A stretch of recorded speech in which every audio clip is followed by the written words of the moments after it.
Students, आज पढ़ेंगे हम आपका chapter number 7, weavers, iron smelters and factory owners. तो वीवर्स कौन होते हैं? जो कपड़े बुनते हैं, जो कपड़े बनाते हैं, उन्हें बोलते हैं वीवर्स। आयरन स्मेल्टर्स, तो आयरन स्मेल्टर्स मीन्स जो लोहे को पिघलाते हैं और उससे अलग अलग आपके मेटल्स जैसे कि गोल्ड, आपका सिल्वर, कॉपर, ये सब एक्सट्रैक्ट होता है।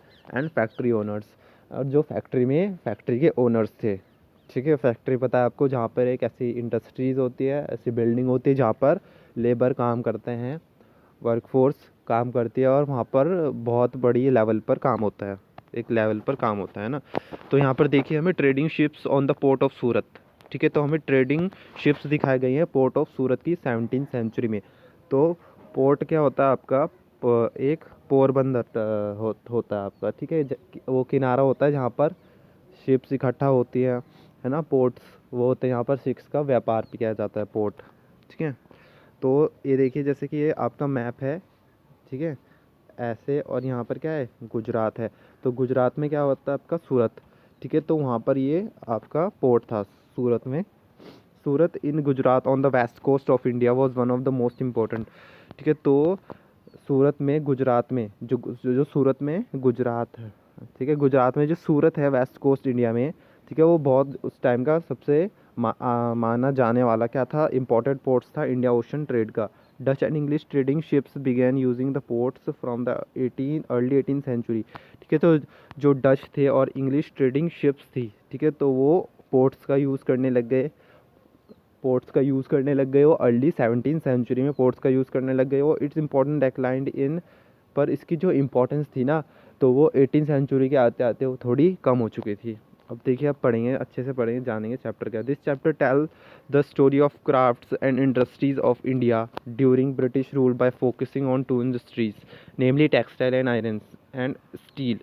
तो इस चैप्टर में जो हमें स्टोरी जानने के लिए मिलती है, वो क्या है? स्टोरी किसके बारे में? क्राफ्ट्स और इंडस्ट्रीज़ के बारे में।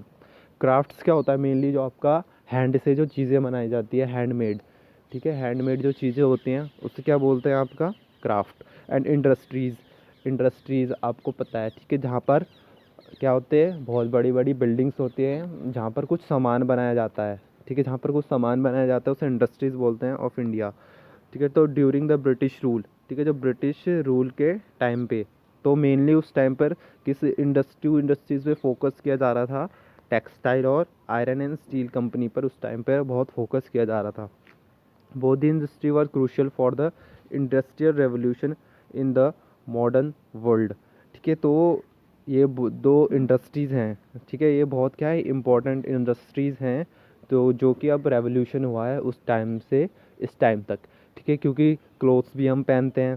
ठीक है, और क्राफ्ट और इंडस्ट्रीज़, ठीक है, जो अब बड़ी बड़ी इंडस्ट्रीज़ बनी हैं, जो आयरन एंड स्टील कंपनीज़ की बनी हैं, क्लोथ्स के जो क्लोथ है उसमें मॉडर्नाइजेशन आया है। और अब आप जो वेरियस जो आपकी इंडस्ट्रीज़ देखने को मिलती हैं आज, बड़ी बड़ी यहाँ पे जैसे कंपनीज़ हो गई, इंडस्ट्रीज़ हो गई, ये उसी के कारण है जो रिवोल्यूशन हुआ था, है ना। Mechanized production of cotton textile made Britain the foremost industrial nation in the 19th century.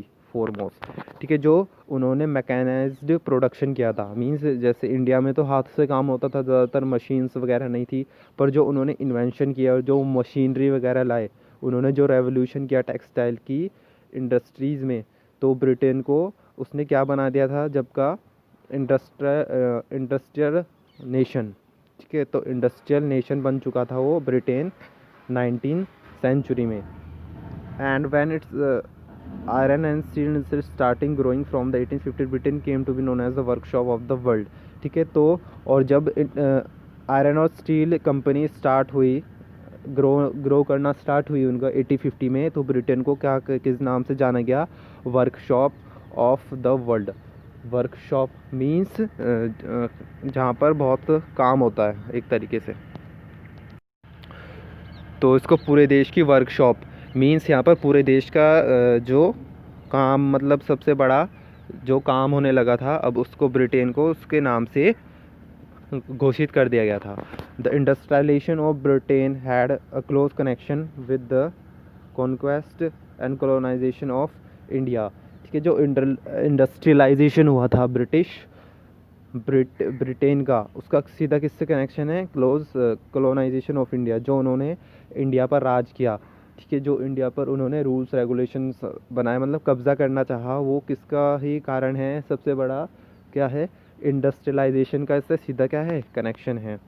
You have seen, ठीक है, तो आपने चैप्टर 2 में भी देखा था कि how the English East India country interest in trade led to the acquisition of territory and how the pattern of the trade change over the decades, ठीक है, तो आपने चैप्टर 2 में देखा था कैसे जो ईस्ट इंडिया कंपनी सिर्फ किस मोटिव से आई थी, यहाँ पर ट्रेड करने के लिए आई थी, पर धीरे धीरे क्या हुआ, अब वो ऑक्यूपेशन मीन्स उन्हें जो सामान चाहिए था देश से, जब वो ऑक्यूपेशन करना है तो उन्हें सामान चाहिए था, है ना, तो वो सामान को देखने के मोटिव से उन्होंने क्या कर लिया, अब धीरे धीरे पूरी जो टेरिटरीज थी इंडिया की उस पर कब्ज़ा कर लिया था।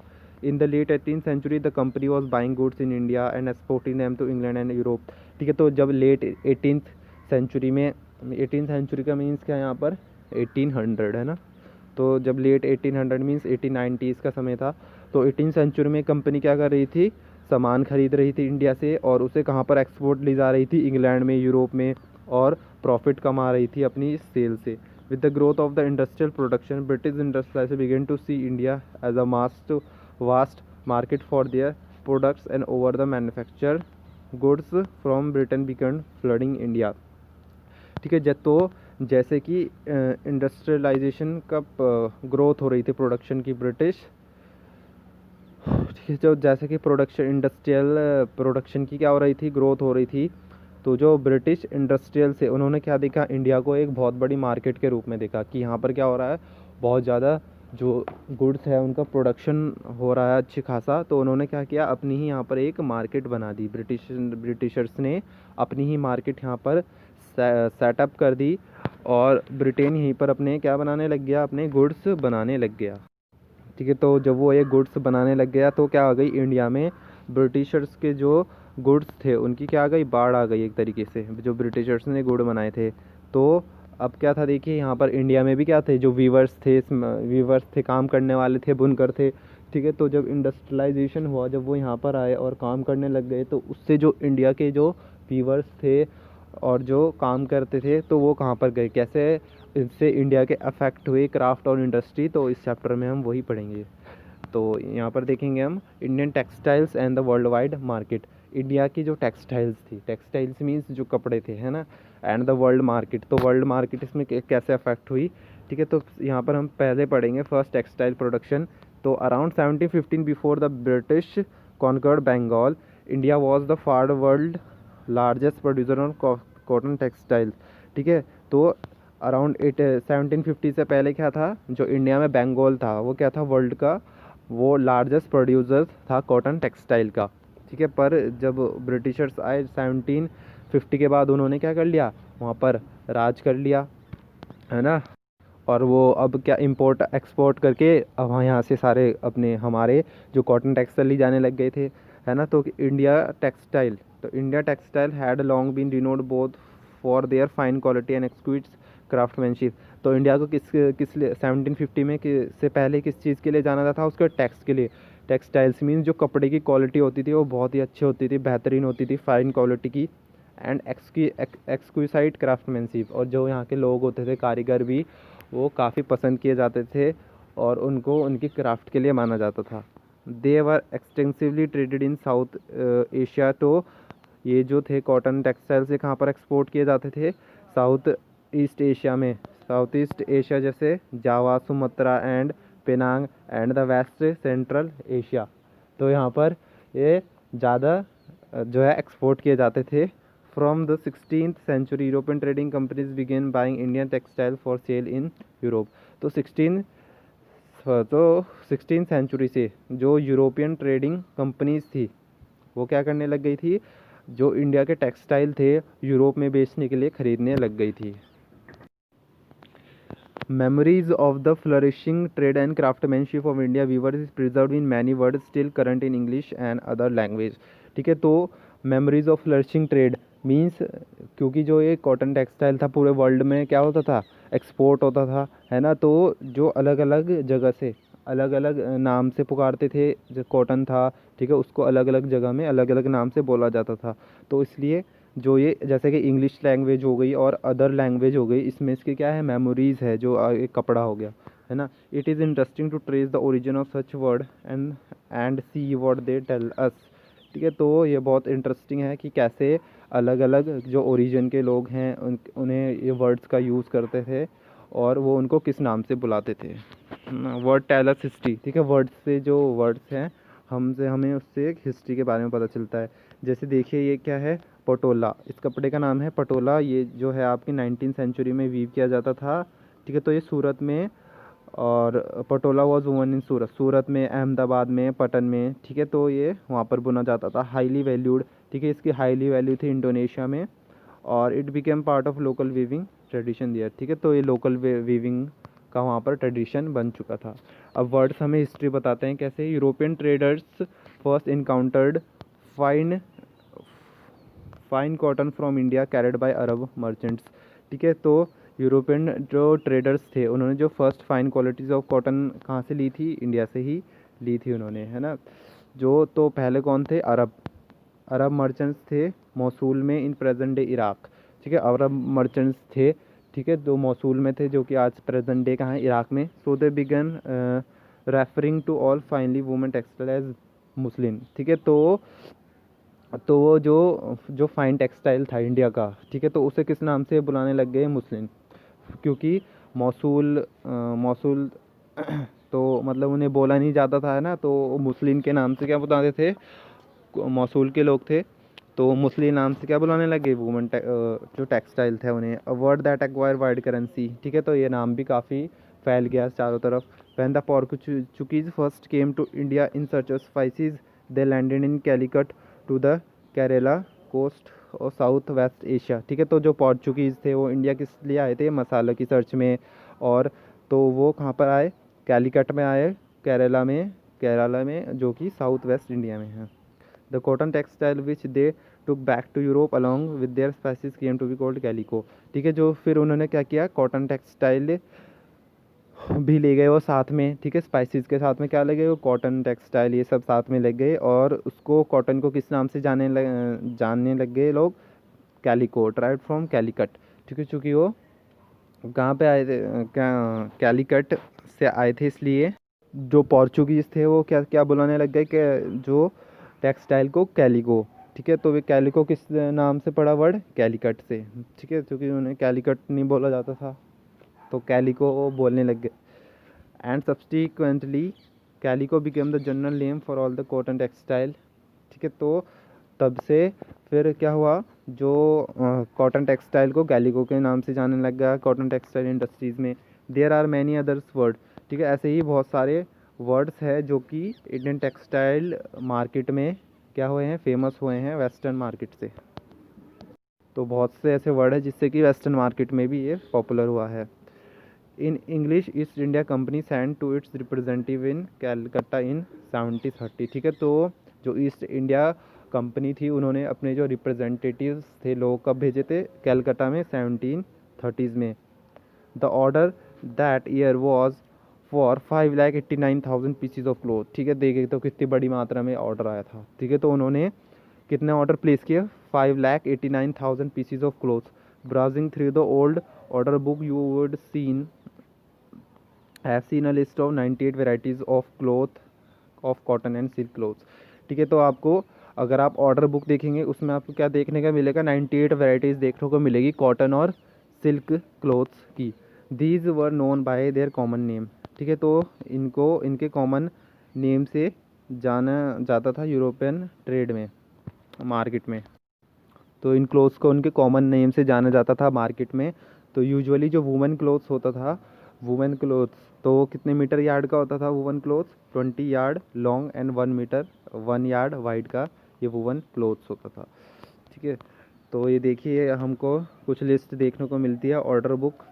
ठीक है, तो इसको अलग अलग नाम से अलग अलग कंट्रीज़ में जाना जाता था, है ना। तो ये नोटिस है, तो जो ये ऑर्डर बुक होती थी ना, तो तो इसमें क्या है, प्राइस क्या उसका लंदन में प्राइस है, ठीक है। तो ये सब लगाया जाता था ऑर्डर बुक में, क्या इंडिया में प्राइस है, क्या लंदन में प्राइस है, और जो ये ऑर्डर है 2 साल पहले ही प्लेस कर दिया जाता था ताकि उनको समय पर अपना ऑर्डर मिल सके, और यहाँ से फिर वो लंदन ले जाया जाता था ऑर्डर और बेचा जाता था।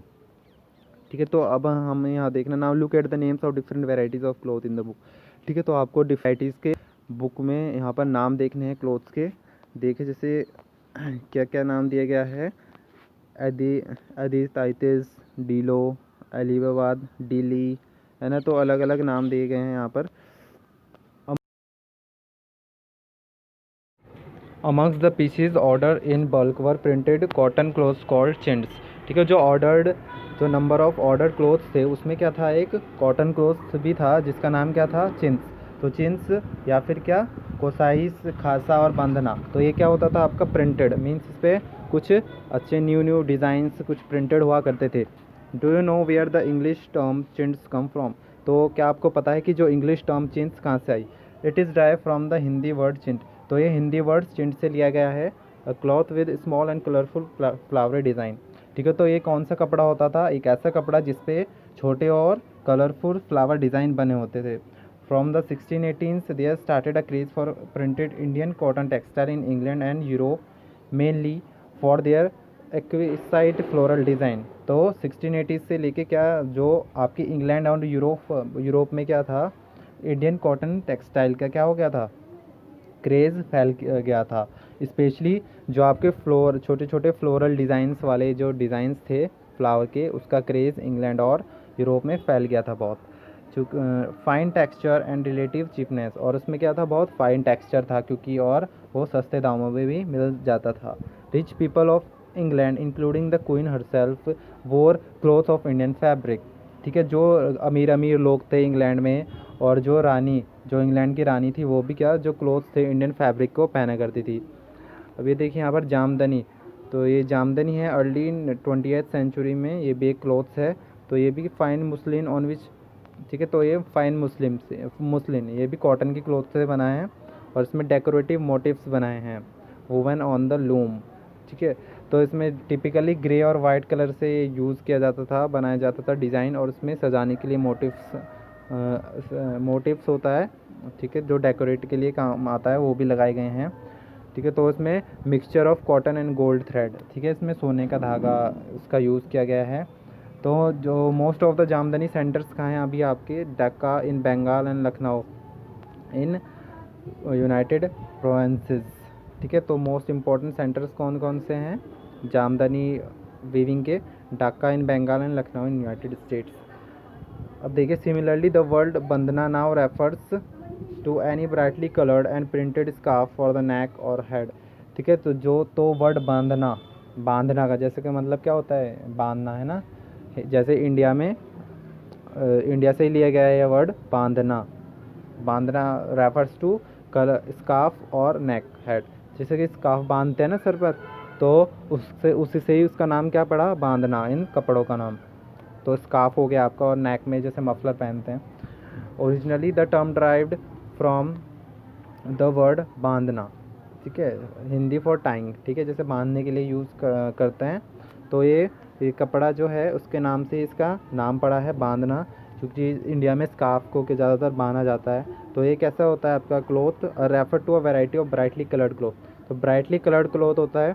ठीक है। तो through the method of tying and dyeing इसको यूज़ किया जाता है, बनाया जाता है through the method of tying and dyeing. ठीक है। तो देखिए यहाँ पर दिखाया गया है printed design on fine cloth.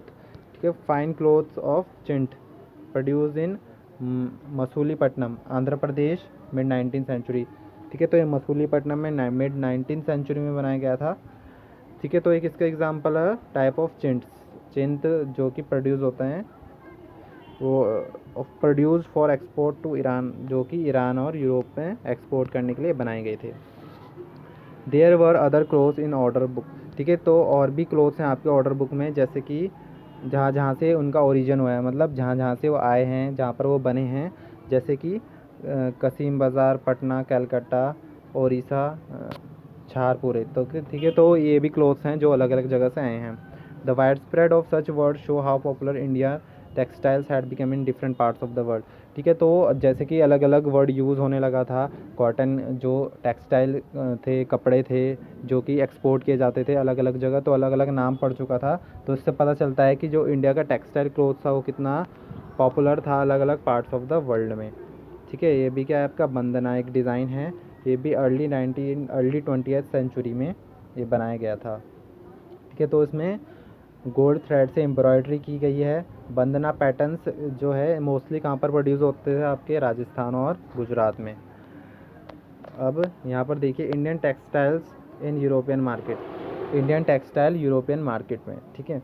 तो by the early 18th century, ठीक है, अर्ली 18th सेंचुरी में क्या था, worried by the popularity of Indian textile, क्योंकि जो इंडिया के टेक्सटाइल थे वो क्या हो रहे थे, पॉपुलर हो रहे थे मार्केट में, जैसे कि वूल सिल्क मेकर। ठीक है। तो wool and silk makers in England began protesting against the import of Indian cotton textile.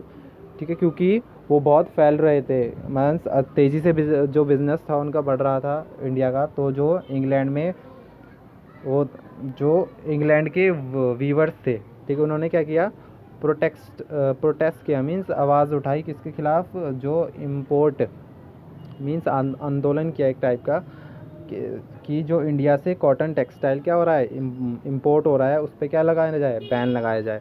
तो in 1720 the British government enacted a legislation banning the use of printed cotton textile chintz in England. Interesting, this act was known as calico act. ठीक है। तो अब British government ने 1720 में एक जो है लेजिस्लेशन एक जारी किया, जिसमें क्या लिखा था कि जो प्रिंटेड कॉटन क्लोथ्स है, जो प्रिंट करते हैं इंडियंस कॉटन क्लोथ्स, वो एक्सपोर्ट नहीं होंगे अब इंग्लैंड में, उनको नहीं लाया जाएगा, जिसका नाम था चिंट्स। तो इस एक्ट को इंग्लैंड ने क्या कहा, कैलिको एक्ट। ठीक है। तो इस एक्ट को कैलिको एक्ट के नाम से जाना गया। At this time textile industry had just begun to develop in England, unable to compete with Indian textile. English producer wanted to secure market within by preventing the Indian textile. ठीक है। तो अब शुरू में जब वो आए थे, उन्होंने यहाँ पर इंडस्ट्री अपनी सेटअप की थी, तो शुरू में वो इतनी क्या थी, डेवलप अभी धीरे धीरे हो रही थी, तो वो इंडियन टेक्सटाइल के साथ compete नहीं कर पा रही थी। तो जो इंग्लिश प्रोड्यूसर थे वो क्या चाहते थे, सिक्योर मार्केट चाहते थे कंट्री में। तो और जो इंडियन टेक्सटाइल थे, इंडियन के टेक्सटाइल प्रोड्यूसर थे, उन्हें वहाँ से हटाना चाहते थे। The first to grow under government protection was the calico printing industry. ठीक है। तो जो फर्स्ट जो उन्होंने कंपनी सेटअप्स की थी, उसका नाम क्या था, calico printing industry. Indian designs were now imitated and printed in England on the white muslin on or plain unbleached Indian cotton cloths। ठीक है। तो जो प्लेन अनब्लीच कॉटन क्लोथ्स थे, ठीक है, तो कॉटन क्लोथ्स थे वो तो इंडिया से ही मंगाए जा रहे थे आपके। तो अब क्या था, जो इंग्लैंड के प्रोड्यूसर थे, तो उन्होंने क्या किया, जो इंडियन डिज़ाइन बना रहे थे, मींस उसी का ही कॉपी करके वो अब अपनी देश में ले जाके क्या कर रहे थे, उसका मतलब सेटअप, तो इंडस्ट्री यहीं पे थी इंडिया में, तो वो क्या कर रहे थे, अब इमिटेट मींस उसकी ही कॉपी करके या अपना बना के और इंग्लैंड में ज़्यादा प्रॉफिट में बेच रहे थे। और जो इंग्लैंड में इंडस्ट्रीज़ थी वहाँ पर भी ऐसे ही अब काम होने लग गया। तो वो जो क्लोथ्स थे, जो विदाउट अनब्लीच्ड इंडियन कॉटन क्लोथ थे, वहाँ पर इंग्लैंड में ले जाते थे, और वहाँ पर ताकि उन्हें बिल्कुल क्या पड़े, सस्ता पड़े और ख़ुद का प्रॉफिट हो, तो इसलिए उन्होंने अब खुद से ही बनाना शुरू कर दिया था। Competition with the Indian textile also led to search of for technological innovation in England. ठीक है। तो कंपटीशन, तो उन्होंने अब क्या किया, टेक्नोलॉजिकल इनोवेशन मींस नया इन्वेंशन किया, ताकि वो क्या कर पाएँ, कॉम्पिटिट कर पाएँ इंडियन टेक्सटाइल के साथ। तो उन्होंने 1764 में क्या किया, एक मशीन बनाई, इसका नाम क्या था, स्पिनिंग जेनी। तो स्पिनिंग जेनी उन्होंने एक मशीन बनाई, तो जॉन की ने से इन्वेंट किया था। तो इससे क्या था, प्रोडक्टिविटी बढ़ गई थी, जो ट्रेडिशनल स्पिंडल्स थे, increase the productivity of the traditional spindles. ठीक है। पहले जो एक चरखे से घुमा कर क्या, जो आपकी थ्रेड बनाई जाती थी चरखा को घुमा के, तो वैसे ही उन्होंने एक स्पिनिंग जेनी बनाई। तो इससे क्या था, एक बार मतलब जो एक स्पिंडल में आपका थ्रेड प्रोड्यूस होता है, इसमें तो मशीन में उसका कहीं गुना ज़्यादा थ्रेड अब प्रोड्यूस हो सकता था। और इसमें क्या था देखिए, स्पिनिंग जेनी जो ये मशीन थी, इसमें बहुत सारे स्पिंडल कनेक्ट मतलब जुड़े रहते थे। ठीक है, तो अब क्या, एक ही वर्कर बहुत सारे वर्कर का काम अब अकेले कर सकता था। ठीक है, तो इससे वर्कर की क्या हो गया, वर्कर को काम करना आसान हो गया। तो स्पिनिंग जेनी से स्पिंडल्स कनेक्ट होते थे, और जब वो स्पिनिंग मतलब एक स्पिन करता था तो उससे काफ़ी जो स्पिंडल्स जुड़े होते थे वो भी चलते थे, और ऐसे उसे कम काम करना पड़ता था, और थ्रेड भी ज़्यादा मात्रा में प्रोड्यूस होती थी। उसके बाद क्या हुआ देखिए, the invention of steam engine. तो उसके बाद जो रिचर्ड आर्कराइट थे, उन्होंने स्टीम इंजन का जो है इन्वेंशन किया 1786 में। रेवोल्यूशनाइज्ड कॉटन टेक्सटाइल वीविंग। तो इसमें क्या हुआ, अब कॉटन टेक्सटाइल वीविंग में भी क्या हो गया, अब रेवोल्यूशनाइज्ड मीन्स रेवोल्यूशन, चेंज आ गया एक। ठीक है, मीन्स न्यू मेथड इनोवेशन आ रहे थे, तो उससे क्या हो रहा था, रेवोल्यूशन आ रहा था कॉटन टेक्सटाइल वीविंग में। द क्लॉथ वो could now be woven in immense quantity and cheaply too. ठीक है, तो अब जो मशीन हो गई थी इन्वेंट, तो बहुत सारी क्वांटिटी में आपके क्लोथ्स बनाए जा सकते थे, और चीपली और कम रेट में। However Indian textile continue to dominate the world. ठीक है, पर अभी भी जो इंडियन टेक्सटाइल थी वो अभी भी काफ़ी ज़्यादा ग्रो कर रही थी 18th सेंचुरी में। European trading companies the Dutch, the French and the English made. तो जो यूरोपियन ट्रेडिंग कंपनी थी, जैसे कि डच हो गया, फ्रेंच हो गया और इंग्लिश, इन्होंने क्या किया, बहुत प्रॉफिट कमाया, फ्लरिशिंग ट्रेड। ठीक है, तो जो ट्रेड हुई इस वक्त, तो उन्होंने बहुत प्रॉफिट कमाया। This companies purchase cotton and silk textile in India by importing silver. ठीक है, तो पहले क्या होता था, जो ये कंपनीज थी परचेज करती थी कॉटन और सिल्क इंडिया से। ठीक है, और क्या देती थी उसे, उसके बदले सिल्वर, सिल्वर के बदले क्या लेते थे वो, सिल्वर के बदले सामान खरीदा करते थे। बट एज़ यू नो, पर जैसे हम पता चैप्टर 2 में क्या हुआ, जब ईस्ट इंडिया कंपनी ने पॉलिटिकल पावर कर ली बंगाल में, it is no longer had to import precision metal to buy Indian goods. ठीक है, तो उन्होंने जब राज कर लिया था, तो अब उन्हें जो है पैसे नहीं देते थे वो, अब क्या था, अब वो सीधा क्या करते थे, कर लगाते थे। कि तो लोगों के ऊपर ही क्या करते थे, जब उन्होंने राज कर लिया था, उनसे ही क्या करते थे, टैक्स वसूला करते थे, जो किसान और ज़मींदार थे इंडिया में, और उसको ही, उससे ही क्या करते थे वो, उससे जो उन्होंने कर इकट्ठा किया है उससे ही बाय करते थे, उससे ही खरीदते थे Indian textile. Where were the major centres of weaving in the late 18th century. तो यहाँ पर आपको इस जगह के नाम बताए गए हैं जो कि मेजर सेंटर रहे हैं 18th सेंचुरी में, जहाँ पर वीविंग की जाती थी।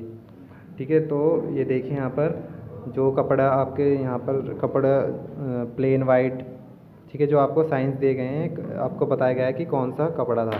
जैसे कि प्लेन वाइट, चेक स्ट्रिप्स, चिंड सिल्क, अलग अलग के लिए अलग अलग साइन बनाए गए हैं। तो मोस्टली कहाँ पर होते थे, देखिए कहाँ पर होते थे, जैसे रिवर के साइड में पोर्ट, तो यहीं पर पोर्ट्स बना कर रखते थे ये।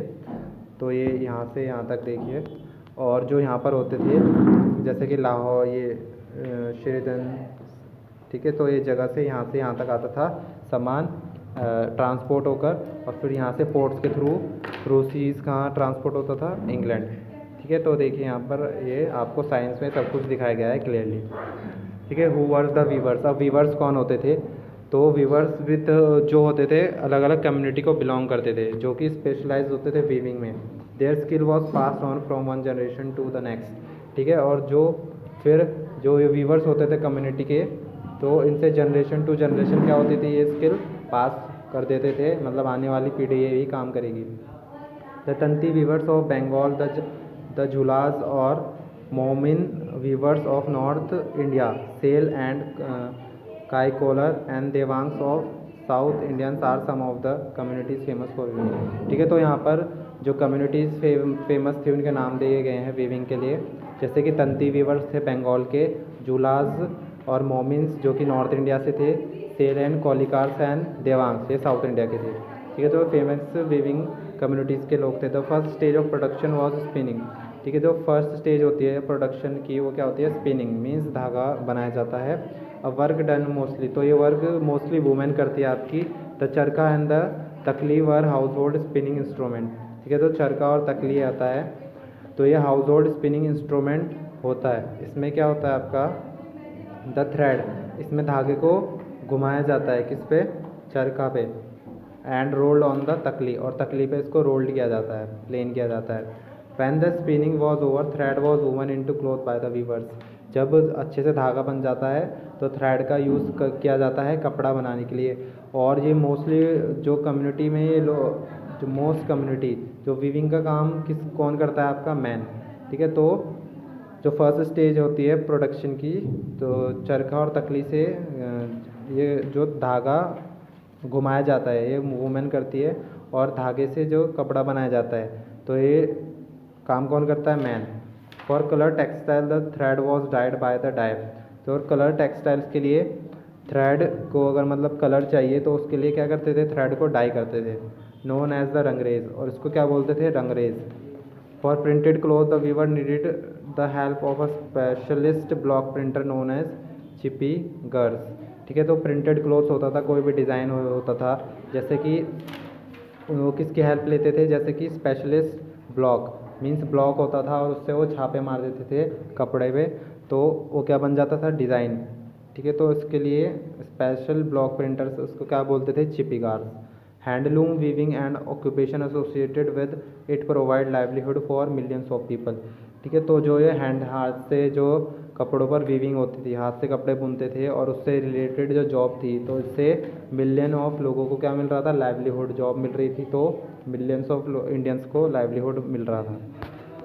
तो स्टूडेंट्स पार्ट 1 कंप्लीट हो चुका है, पार्ट 1 पढ़ेंगे हम, आपका पार्ट 2 पढ़ेंगे नेक्स्ट क्लास में। Thank you.